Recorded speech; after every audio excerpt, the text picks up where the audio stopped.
أعوذ بالله من الشيطان الرجيم بسم الله الرحمن الرحيم تبارك الذي بيده الملك وهو على كل شيء قدير الذي خلق الموت والحياة ليبلوكم أيكم أحسن عملا وهو العزيز الغفور الذي خلق 7 سماوات طباقا ما ترى في خلق الرحمن من تفاوت فارجع البصر هل ترى من فطور ثم ارجع البصر كرتين ينقلب إليك البصر خاشعا وهو حسير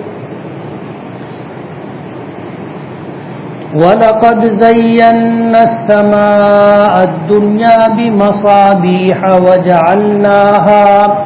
وَجَعَلْنَاهَا رُجُومًا لِلشَّيَاطِينِ وَأَعْتَدْنَا لَهُمْ عَذَابَ السَّعِيرِ وَلِلَّذِينَ كَفَرُوا بِرَبِّهِمْ عَذَابُ جَهَنَّمَ وَبِئْسَ الْمَصِيرُ إِذَا أُلْقُوا فِيهَا سَمِعُوا لَهَا شَهِيقًا وَهِيَ تَفُورُ تَكَادُ تَمَيَّزُ مِنَ الْغَيْظِ كُلَّمَا أُلْقِيَ فِيهَا فَوْجٌ سَأَلَهُمْ خَزَنَتُهَا أَلَمْ يَأْتِكُمْ نَذِيرٌ قَالُوا بَلَى قَدْ جَاءَنَا نَذِيرٌ فَكَذَّبْنَا وَقُلْنَا مَا نَزَّلَ اللَّهُ مِن شَيْءٍ إِنْ أَنْتُمْ إِلَّا فِي ضَلَالٍ كَبِيرٍ وَقَالُوا لَوْ كُنَّا نَسْمَعُ أَوْ نَعْقِلُ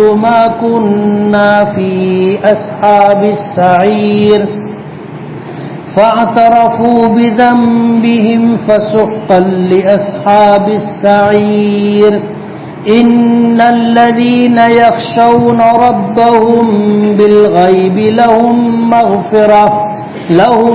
مَّغْفِرَةٌ وَأَجْرٌ كَبِيرٌ وَأَسِرُّوا قَوْلَكُمْ أَوِ اجْهَرُوا بِهِ إِنَّهُ عَلِيمٌ بِذَاتِ الصُّدُورِ أَلَا يَعْلَمُ مَنْ خَلَقَ وَهُوَ اللَّطِيفُ الْخَبِيرُ صدق اللہ العظیم سبحانک لا علم لنا الا ما علمتنا انک انت العلیم الحکیم رب اشرح لی صدری ویسر لی امری واحلل عقدۃ من لسانی یفقہوا قولی پناہ مانگتا ہوں میں اللہ تعالیٰ کی شیطان مردود سے شروع کرتا ہوں میں اللہ کے نام سے جو بڑا مہربان نہایت رحم والا ہے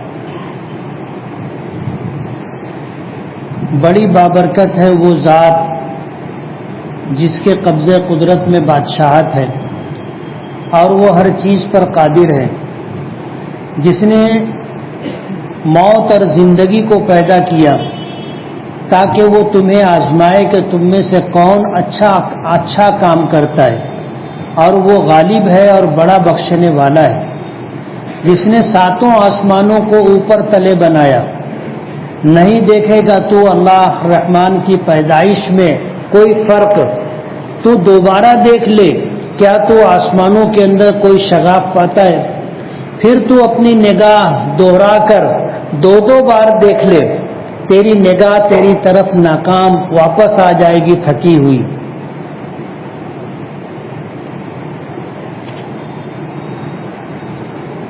اور ہم نے آسمانوں کو زینت بخشی ہم نے آسمان دنیا کو زینت بخشی ستاروں کے ذریعے سے اور ہم نے ان ستاروں کو شیاطین کو مارنے کا کوڑا بنا دیا ہے اور ہم نے تیار کر رکھا ہے ان شیاطین کے لیے جہنم کی دہکتی ہوئی آگ اور کافروں کے لیے جو اپنے پروردگار کا انکار کرتے ہیں جہنم کا عذاب ہے اور وہ بہت بری جگہ ہے اور جب وہ جہنم میں ڈالے جائیں گے تو جہنم سے دہاڑنے کی آواز سنیں گے جبکہ وہ جوش مار رہی ہوگی لگتا ہے کہ وہ غضب اور غصے کی وجہ سے پھٹ پڑے جب جب اس کے اندر کوئی جہنمی گروہ ڈالا جائے گا تو جہنم پر مامور فرشتے ان سے پوچھیں گے کہ کیا تمہارے پاس کوئی ڈرانے والا نہیں آیا تھا؟ تو وہ کہیں گے کیوں نہیں، ہمارے پاس ڈرانے والا آیا تھا، لیکن ہم نے ان کی تکذیب کی اور ہم نے کہا کہ نہیں نازل کیا ہے اللہ نے کوئی بھی چیز، اور تم کھلی ہوئی بڑی گمراہی میں پڑے ہو۔ اور وہ کہیں گے کہ کاش کہ ہم سنتے یا سمجھتے تو ہم آج جہنمیوں میں نہیں ہوتے۔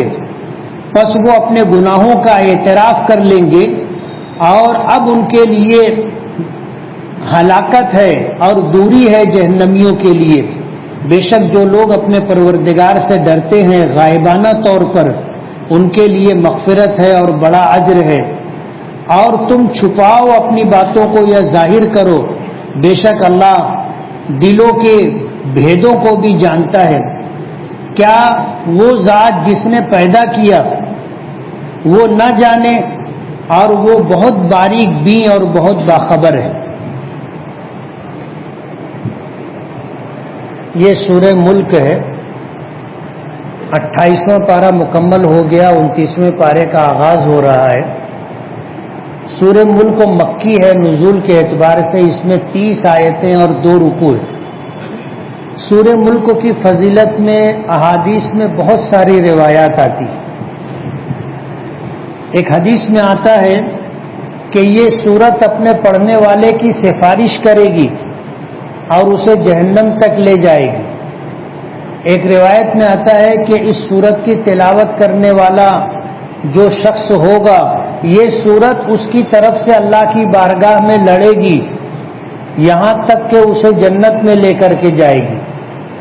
ایک حدیث میں آتا ہے کہ نبی کریم صلی اللہ علیہ وسلم روزانہ رات میں سونے سے پہلے سورہ الف لام میم سجدہ اور سورہ ملک کی تلاوت کیا کرتے تھے۔ کوئی تو بات ہوگی کہ پورے قرآن پاک میں سے ان 2 سورتوں کا انتخاب نبی کریم صلی اللہ علیہ وسلم نے فرمایا اور روزانہ اس کی تلاوت کا معمول بنایا۔ اس لیے ہم لوگوں کو بھی رات میں سونے سے پہلے سورہ سجدہ اور سورہ ملک کی تلاوت کرنی چاہیے۔ ایک حدیث پاک میں آتا ہے کہ سورہ ملک اپنے پڑھنے والے کے لیے قبر کے عذاب سے بچاؤ کا ذریعہ ہو۔ ترجمہ آپ نے سنا، اللہ پاک جن کے قبضے قدرت میں بادشاہت ہے، پوری کائنات کی بادشاہت ہے، بہت بابرکت ہے۔ اللہ بھی بابرکت ہے اور اللہ سے وابستہ ہر وہ چیز جسے اللہ نے پیدا کیا اور جس کی فضیلت بیان کی وہ بھی بڑی بابرکت ہے۔ اللہ تعالیٰ نے زندگی اور موت کو پیدا کیا اور اس لیے پیدا کیا کہ جو آدمی زندہ ہے، یعنی جس کے ساتھ روح جڑی ہوئی ہے، روح یہ اللہ کا حکم ہے۔ جب یہ کسی جسم کے ساتھ جڑ جاتی ہے تو ہم کہتے ہیں کہ یہ زندہ ہے، اور جب یہی روح جو اللہ کا حکم ہے اس جسم سے علیحدہ ہو جائے تو ہم کہتے ہیں کہ یہ مردہ ہے۔ تو اللہ نے زندگی اور موت کو پیدا کیا اور اس لیے پیدا کیا کہ یہ دیکھے کہ جن کو ہم نے زندگی دی ہے وہ کیسا کام کرتے، اچھا کام کرتے ہیں یا برا کام کرتے ہیں۔ یہ دنیا آزمائش کی جگہ ہے، یہ دنیا آزمائش کی جگہ ہے کہ یہاں اللہ نے کسی کو وجود عطا کیا، اسے ایمان کی دولت دی اور نیک اعمال کی توفیق دی، تو وہ نیک عمل کر کے اللہ کو راضی کرنے کی کوشش کرتا ہے۔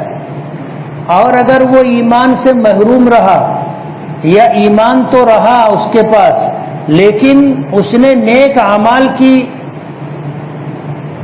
کوشش نہیں کی، اہتمام نہیں کیا، نیک اعمال نہ کرتے ہوئے، گناہوں سے نہ بچتے ہوئے زندگی گزارا، تو ظاہر بات ہے کہ جب وہ اچھے عمل سے دور رہا ہے تو کل قیامت کے دن یہ چیز اس کے لیے وبال اور مصیبت کا ذریعہ سبب بنے گی۔ تو اللہ نے ہمیں زندگی دی ہے آزمانے کے لیے کہ ہمیں اگر زندگی ملی ہے تو ہم کیا کر رہے ہیں، اللہ کی فرما برداری کرتے ہوئے عبادات میں اس کی رضا میں زندگی گزارنے کی کوشش کر رہے ہیں یا اللہ تعالیٰ کو ہم ناراض کر رہے ہیں۔ اللہ نے یہ زندگی ہمیں اس لیے دی ہے، وَهُوَ الْعَزِيزُ الْغَفُورُ، اور وہ بہت زبردست ہے، بڑا بخشنے والا ہے۔ اسی نے ساتوں آسمانوں کو پیدا کیا طباقا، اوپر تلے۔ ما تری فی خلق الرحمن من تفاوت، اللہ تعالیٰ نے رحمان نے آسمانوں کو پیدا کیا تو ان آسمانوں میں کوئی تفاوت اور فرق نہیں پاؤ گے تم اپنی نگاہ دوبارہ آسمانوں پر ڈال کر کے دیکھ لو کہ کیا تمہیں اس میں کوئی دراڑ، کوئی شگاف نظر آتا ہے؟ کبھی ایسا ہوتا ہے کہ آدمی جب پہلی مرتبہ دیکھتا ہے تو دیکھی ہوئی چیز کا عیب اس کے اوپر ظاہر نہیں ہوتا، لیکن جب اسی چیز کو وہ دوبارہ سہبارہ اور بار بار دیکھتا ہے تو اس میں جو کمی ہوتی ہے وہ نظر آ جاتی ہے، دکھائی دیتی ہے، سمجھ میں آ جاتی ہے۔ اللہ پاک نے آسمانوں کو پیدا کیا تو ہم انسانوں کو حکم یہ دیا کہ آسمانوں کو دیکھو اور بار بار دیکھو، کیا تمہیں اس میں کوئی عیب یا کوئی شگاف نظر آتا ہے؟ ثم ارجع البصر کرتین، کہ تم اپنی نگاہ آسمان پر ڈالو اور دو بار دیکھو، ینقلب الیک البصر خاسئا، تمہاری نگاہیں تمہاری طرف ناکام ہو کر کے لوٹ آئیں گی اور آسمان میں کوئی عیب یا کوئی شگاف نہیں پائیں گی، وہو حسیر، اور یہ نگاہیں تھکی ہوئی ہوں گی۔ اللہ پاک نے فرمایا کہ ہم نے آسمان دنیا کو زینت بخشی ہے چراغوں سے، یعنی ستاروں سے، اور ہم نے ان ستاروں کو کوڑا بنایا ہے شیاطین کے لیے کہ یہ شیاطین جب زمین سے آسمان کی طرف چڑھتے ہیں اور کوشش کرتے ہیں کہ آسمانوں پر جا کر فرشتوں کے ساتھ بیٹھ کر کے اللہ تعالیٰ کے احکامات جو زمین پر اترنے والے ہیں اترنے سے پہلے جان لے اور آ کر کے یہاں کاہنوں کو، جادوگروں کو بتا دے، تو جب ایسا کوئی شیطان آسمان پر جانے لگتا ہے تو ستارے ٹوٹ کر کے اس کو لگتے، حتیٰ کہ وہ جل جاتا ہے، دیوانہ اور پاگل ہو جاتا ہے، اور جنگلوں میں پھر وہ غول بیابانی کی شکل میں رہتا ہے کہ جانے والے لوگوں کو گمراہ کرتا ہے، بھٹکاتا ہے۔ وَأَعْتَدْنَا لَهُمْ عَذَابَ السَّعِيرِ، اور ہم نے ان شیاطین کے لیے جہنم کا عذاب تیار کر رکھا ہے۔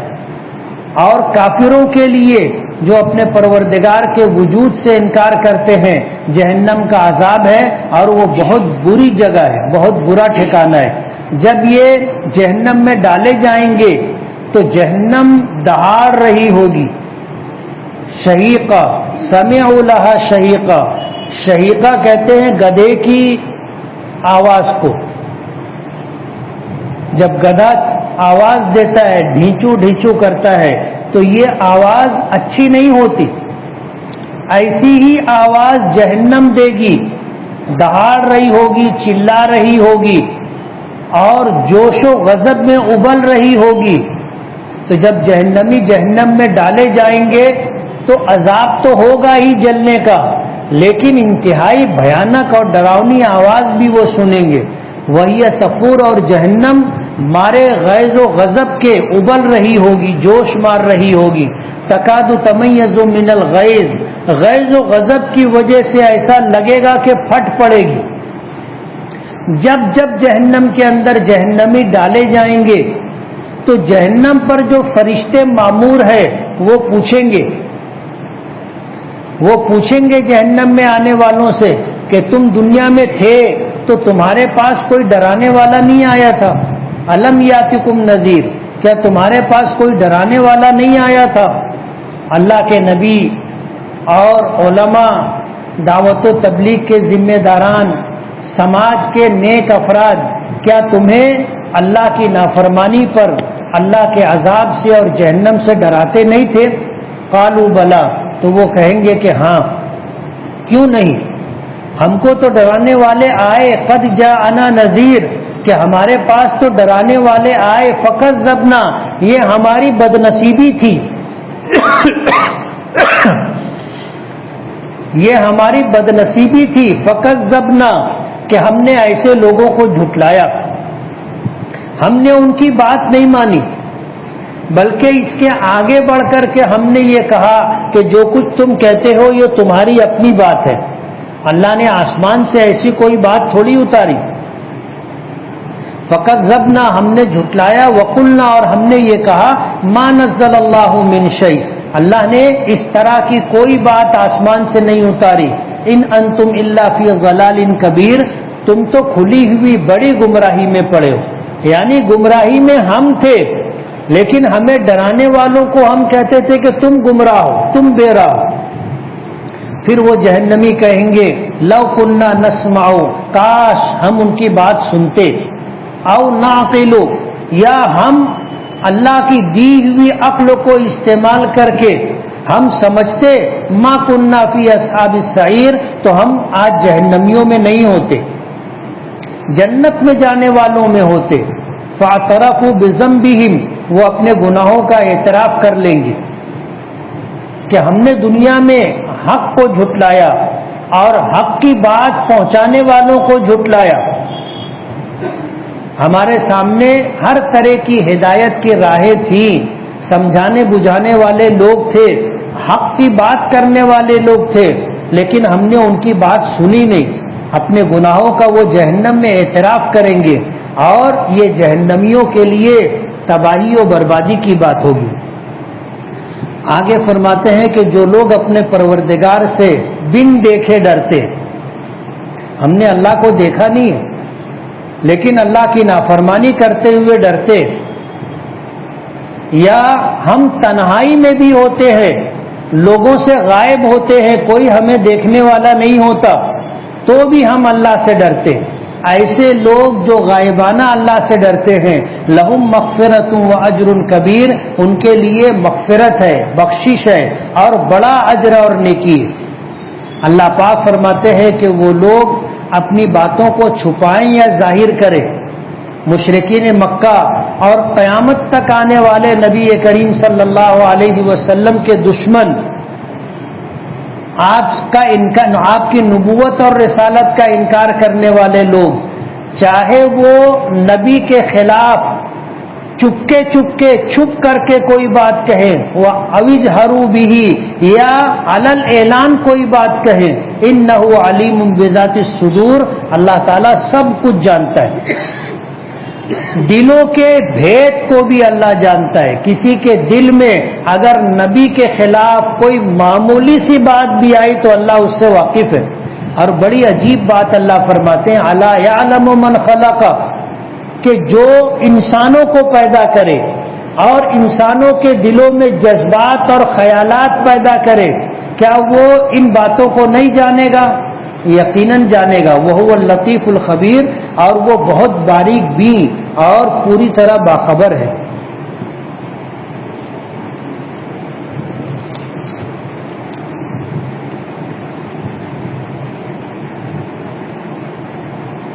زید نے اپنی بیوی کو کہا کہ شام ہونے سے پہلے میرے گھر سے نکل جانا، نہیں تو تو مجھ پر حرام، اور وہ نہیں گئی تو کیا وہ حرام ہو گئی؟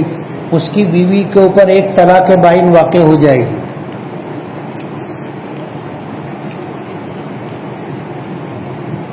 کیا دوپہر میں پودے کو پانی دے سکتے ہیں 12 بجے سے 3 بجے کے درمیان؟ دے سکتے، شرن منع نہیں۔ کیا نابالغ بچہ اذان دے سکتا ہے؟ اگر وہ بچہ سمجھدار ہے، اذان کو سمجھتا ہے تو اذان دے سکتا ہے۔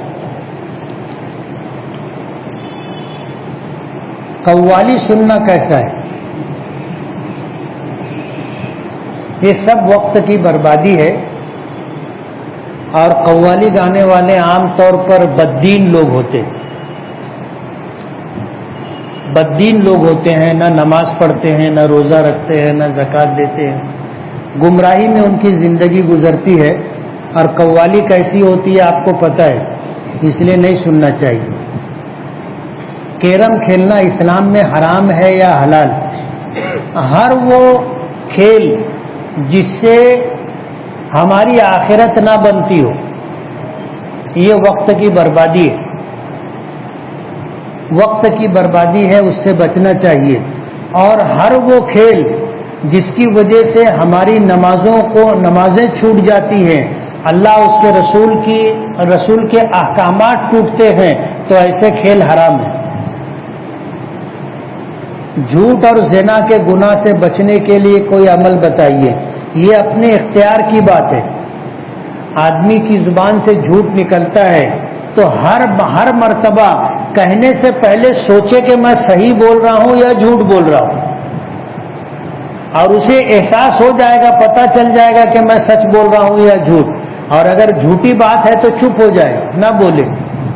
اسی طرح زنا یہ بھی اختیاری عمل ہے. آدمی جذبات سے مغلوب ہو کر، نفسانی خواہشات سے مغلوب ہو کر اللہ کی نافرمانی کرتا ہے. ایک صحابی حضور کی خدمت میں آئے اور کہنے لگے کہ مجھے زنا بہت محبوب ہے، اگر مجھے زنا کی اجازت ملے گی تو میں اسلام قبول کر لوں گا. حضور پاک صلی اللہ علیہ وسلم نے اسے قریب بلایا اور اس سے کہا کہ کیا کوئی تیری ماں سے زنا کرے تو برداشت کرے گا؟ اس نے کہا کبھی بھی نہیں. کہا کہ تو کسی کی بیوی سے زنا کرے تو کیا اس کا شوہر گوارا کرے گا؟ کہا کہ کبھی بھی نہیں. کہا کہ تو کسی کی بہن کے ساتھ زنا کرے تو کیا بھائی اسے برداشت کر سکتا ہے؟ کہا نہیں. کہا کسی کی بیٹی کے ساتھ زنا کرے گا تو اس کا باپ برداشت کرے گا؟ کہا کہ نہیں. تو حضور نے فرمایا کہ تو جس خاتون عورت کے ساتھ زنا کرے گا وہ یا تو کسی کی ماں ہوگی یا کسی کی بیٹی ہوگی یا کسی کی بہن ہوگی یا کسی کی بیوی ہوگی. جب تو اپنی ماں، بہن، بیٹی، بیوی کے ساتھ کوئی زنا کرے اس کو برداشت نہیں کر سکتا تو کوئی دوسرا کیسے برداشت کرے گا؟ اور اس کے بعد حضور نے اس کو قریب بلایا اور قریب بلا کر کے اس کے سینے کے اوپر حضور نے ہاتھ مارا. وہ صحابی فرماتے ہیں کہ حضور کے ہاتھوں کی ٹھنڈک میرے دل تک پہنچی، سینے کے اندر تک پہنچی. اور اسلام قبول کرنے سے پہلے اور حضور کی اس نصیحت اور حضور کے دست مبارک میرے سینے پر پڑے، اس سے پہلے زنا مجھے بہت محبوب تھا، لیکن اس کے بعد گناہوں میں سب سے زیادہ ناپسندیدہ اور مبغوض ترین اگر کوئی گناہ تھا تو وہ زنا تھا.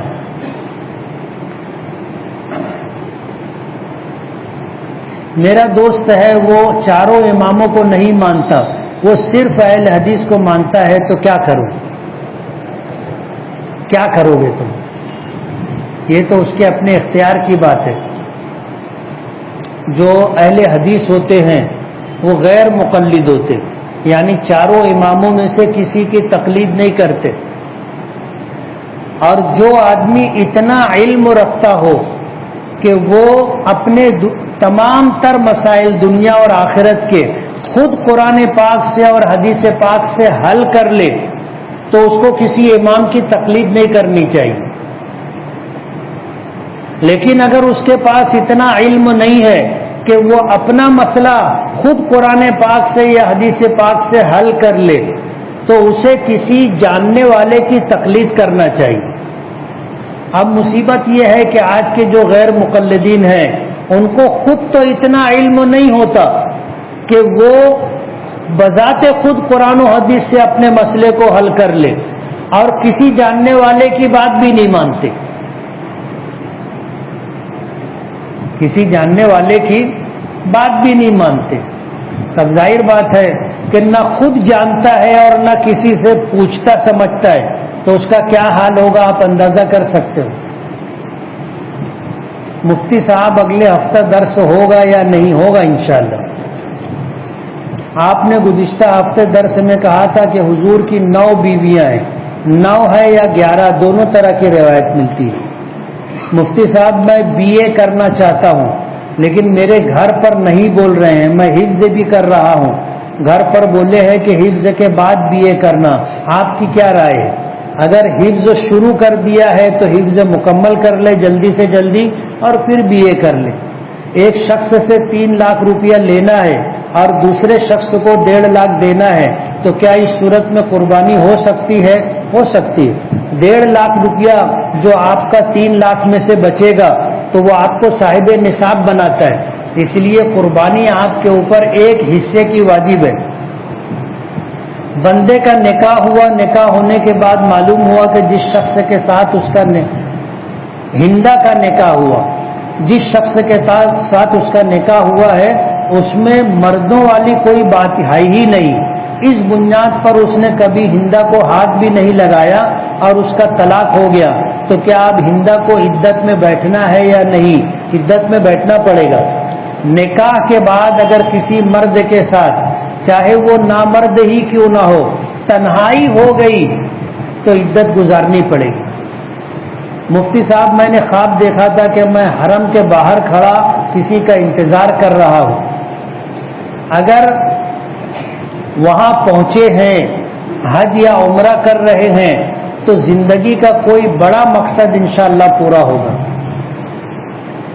فرض نماز کے آخری قاعدے میں دعائے معصورہ کے بعد اگر وقت بچا ہو تو کوئی دوسری قرآنی دعا پڑھ سکتے ہیں؟ پڑھ سکتے. ہم جب جانور ذبح کرتے ہیں تو قصائی بھی ذبح کرتے وقت ہاتھ لگاتا ہے یا پھر ساتھ میں ذبح کرتا ہے، تو کیا اس کو بھی بسم اللہ اللہ اکبر پڑھنا ضروری ہے؟ قربانی کے جانور کو ذبح کرنے والا اور اس کے مددگار سب کو بسم اللہ اللہ اکبر پڑھنا چاہیے. ناخن کاٹنے کا طریقہ کیا ہے اور غسل سے پہلے کاٹنا چاہیے یا غسل کے بعد؟ ہر جمعہ کو ناخن کاٹنا چاہیے غسل کرنے سے پہلے. اور ہاتھ کا ناخن کاٹنے کا طریقہ یہ ہے کہ سیدھے ہاتھ کی اس شہادت والی انگلی سے شروع کرے، پھر بڑی والی انگلی، پھر چھوٹی، پھر سب سے چھوٹی، پھر الٹے ہاتھ کی سب سے چھوٹی سے شروع کرے انگوٹھے تک، اور آخر میں سیدھے ہاتھ کے انگوٹھے کا ناخن کاٹے. پیر کا ناخن سیدھے طرف سے پیر سے کانی انگلی سے شروع کرے اور دوسرے پیر کے کانی انگلی پر ختم کرے. جانور کو ذبح کرنے کا اور کون سی دعائیں ہیں جس کے نام سے قربانی ہو، اس کا نام کیسے لے کر جانور کو ذبح کیا، پورا مسنون طریقہ بتائیں. جانور کو ذبح کرتے ہوئے بسم اللہ اللہ اکبر پڑھیں گے، جانور کو قبلہ رخ لٹائیں گے اور سیدھے ہاتھ سے ذبح کریں گے. بسم اللہ اللہ اکبر خود بھی کہیں گے اور جو لوگ معاون و مددگار ہیں جانور کو پکڑنے والے ذبح کرنے والے وہ بھی بسم اللہ اللہ اکبر کہیں. اور جانور ذبح کرنے سے پہلے اور ذبح کرنے کے بعد نیت رہے کہ بھائی یہ قربانی کن لوگوں کی طرف سے. اور اس کے بعد دعا ہے وہ کتابوں میں مل جائے گی، وہ دیکھ لیں آپ. میرا دوست موبائل پر دیکھا ہے کہ جیب میں مسواک ہو اور اس کا ایکسیڈنٹ ہو جائے تو اس کی ہڈی نہیں ٹوٹے گی. کیا یہ سچ ہے؟ ایسا کچھ بھی نہیں ہے. آپ کے والد محترم کا تعارف کرائیں. مجھے کوئی نماز پڑھانے کی ذمہ داری دیتا ہے تو میں اتنا گھبرا جاتا ہوں کہ مصلی پر قرات کے لیے سانس ہی نہیں پوری پڑتی، پریشانی ہوتی. ڈر اور خوف سے ایسا ہوتا ہے. اور اتنی گھبرانے کی ڈرنے کی بات نہیں ہے، نماز ہی پڑھانا ہے نا. آدمی نماز پڑھتا ہے، وہی نماز اسے مصلی پر پڑھنا ہے. فرق اتنا ہے کہ مقتدی ہوتا ہے تو امام کے پیچھے کی نیت کرتا ہے اور مصلی پر کھڑا ہوگا تو امام ہونے کی نیت کرے گا. اور قرات بلند آواز سے کرنا پڑے گا 3 نمازوں میں. بس بکرے کی خصی کر سکتے ہیں یا نہیں کر سکتے؟ ایک گھر میں 3 بھائی رہتے، تینوں الگ الگ کماتے ہیں. اگر ایک بھائی بڑا جانور لے کر دوسرے بھائی کی طرف سے قربانی کرنا چاہے تو کیا قربانی ہو جائے گی؟ ہو جائے گی. قمر در اقرب کیا ہے؟ اللہ تعالیٰ نے آسمان پر ستارے اور اسی طرح بہت ساری کہکشائیں بنائی ہیں. ان میں سے الگ الگ سب کے نام ہیں، جیسے چاند ہے، سورج ہے، ایسے ستاروں کے بھی نام ہیں. ایک ستارہ ہے عقرب. اور اللہ نے بہت سارے برج بنائے. تو جب یہ برج اور ستارے کا ملاپ ہوتا ہے تو عقرب نامی ستارے سے جب برج کا ملاپ ہوتا ہے تو کہتے ہیں قمر در عقرب. اسی طرح چاند ہے، چاند کو قمر کہتے. جب چاند کا جو ہے عقرب نامی ستارے سے ملاقات ہو، ملنا ہو، ملاپ ہو تو کہتے ہیں قمر در عقرب. تو یہ تو جب سے اللہ نے دنیا بنائی ہے یہ ہوتا ہے، اور کچھ چیزوں کا ہم کو علم ہے اور بے شمار چیزوں کا علم ہم کو نہیں ہے. لوگ اس کو منحوس سمجھتے جبکہ شرعاً ایسا کچھ بھی نہیں. لوگ جو ہے قمر در عقرب ہو تو شادی نہیں کرتے، لوگ منع کرتے، بولتے منحوس ہے. ایسا کچھ بھی نہیں. میرے پاس 44,000 روپے ابھی اس وقت موجود ہیں، تو کیا میرے اوپر قربانی واجب ہے؟ ایک حصہ قربانی کا لے لوگے تو اچھا رہے گا. کسی کے پاس اگر 48,000 50,000 روپیہ اس کی ضرورت سے زائد ہو تو وہ صاحب نصاب ہے، اس پر قربانی واجب ہے. سجدے تلاوت ایک مرتبہ میں کتنے سجدے کر سکتے ہیں؟ جتنے چاہو کر سکتے ہو. روزے کی حالت میں احتلام ہو جائے تو روزہ ٹوٹے گا؟ نہیں ٹوٹتا ہے روزہ.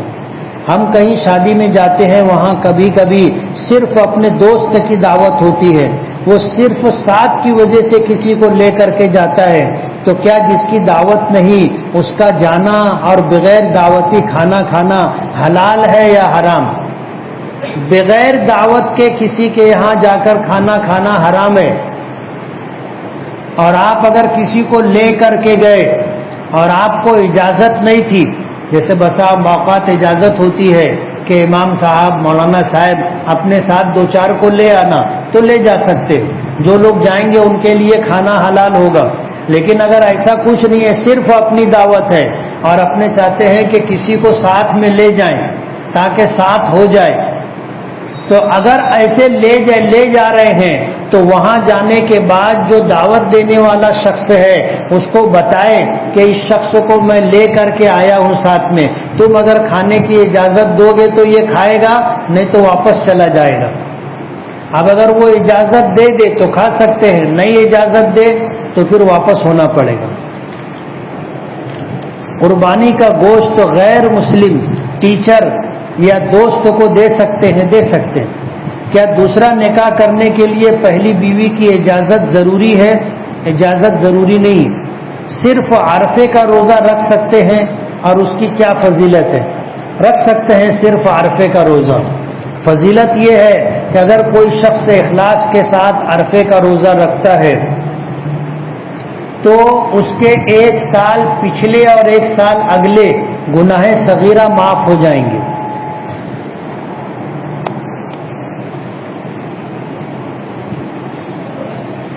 عیدین کی نماز کہاں پڑھنی چاہیے؟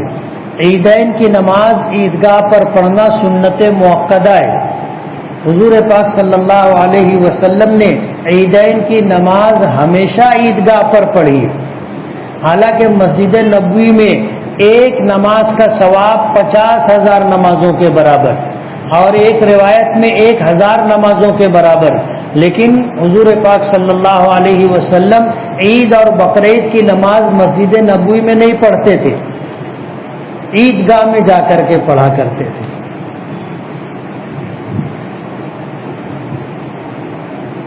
مسجدوں میں نماز عیدین کی پڑھنا یہ معذورین، بوڑھوں اور بیماروں کے لیے ہے.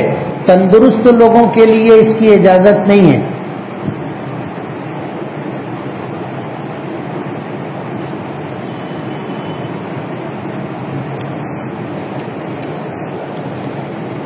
قربانی کے تعلق سے رہنمائی فرمائیں. جانور کی ٹانگ کس طرف رہے، گردن کس طرف رہے؟ زید اور اس کی بیوی حج کے لیے گئے ہیں، وہاں قربانی کا عمل انجام دیں گے. یہاں ہم مالیگاؤں میں ان کی طرف سے قربانی کر سکتے ہیں. ایک وہ قربانی ہے جو ہر سال صاحب نصاب لوگوں پر واجب ہوتی ہے. وہ قربانی ہم کو ہر حال میں کرنی ہوگی، چاہے یہاں کریں چاہے وہاں کریں. اور وہاں جانے کے بعد جو ایک قربانی کی جاتی ہے جس کو دم شکر کہتے ہیں، حج کی قربانی جو حج تمتع اور حج قران کرنے والے پر واجب ہوتی ہے، وہ ایک الگ قربانی ہے، وہ ایک الگ قربانی ہے، وہ تو حاجی کو کرنی پڑے گی۔ اس کے اوپر جو ہر سال واجب قربانی ہوتی ہے، وہ قربانی یہاں بھی کی جا سکتی ہے، وہاں بھی کی جا سکتی ہے۔